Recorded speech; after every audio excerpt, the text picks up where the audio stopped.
అందరికీ నమస్తే. చిరంజీవి గారికైతే మొదటిగా జన్మదిన శుభాకాంక్షలండి. మీ అందరి తరపున కూడా చిరంజీవి గారికైతే జన్మదిన శుభాకాంక్షలు. నాకు ఊహ తెలిసిన తర్వాత నాకు మొదటగా తెలిసిన హీరో చిరంజీవి గారండి. అసలు ఆయన సినిమాలంటే ఎంత బాగా చూసేవాళ్ళం, ఎంత ఎంజాయ్ చేసేవాళ్ళమో. మా ఊర్లో సినిమాలు వేసేవారు చిరంజీవి గారివి. వేరే వాళ్ళు వచ్చి మా ఊర్లో వేసేవాళ్ళు అనమాట.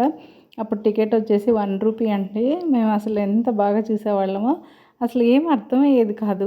ఆ పాటలు అప్పటికప్పుడు చిరంజీవి గారు ఎలా పాడతారు, ఆ డైలాగులు ఏంటి, ఆ మ్యూజిక్ ఏంటి, అప్పుడు ఇంత టెక్నాలజీ తెలియదు కదా, ఇవన్నీ తెలియదు కాబట్టి అలా అనుకునేవాళ్ళం, అలా ఊహించుకునేవాళ్ళం అనమాట.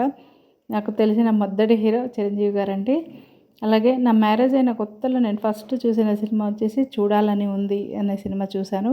చిరంజీవి గారు చాలా కష్టపడి పైకొచ్చారండి. ఆయన ముళ్ళ బాటలో నడిచి అందరికి వాళ్ళ కుటుంబ సభ్యులందరినీ కూడా పూల బాట అయితే పరిచారండి. ఇంట్లో ఎవరైనా సరే పెద్దవాళ్ళు సక్సెస్ఫుల్గా కుటుంబాన్ని క్రమశిక్షణతో నడుపుతారో ఆ కుటుంబం ఎంతో బాగుంటుందండి. అందుకు నిదర్శనం మెగాస్టార్ చిరంజీవి గారండి.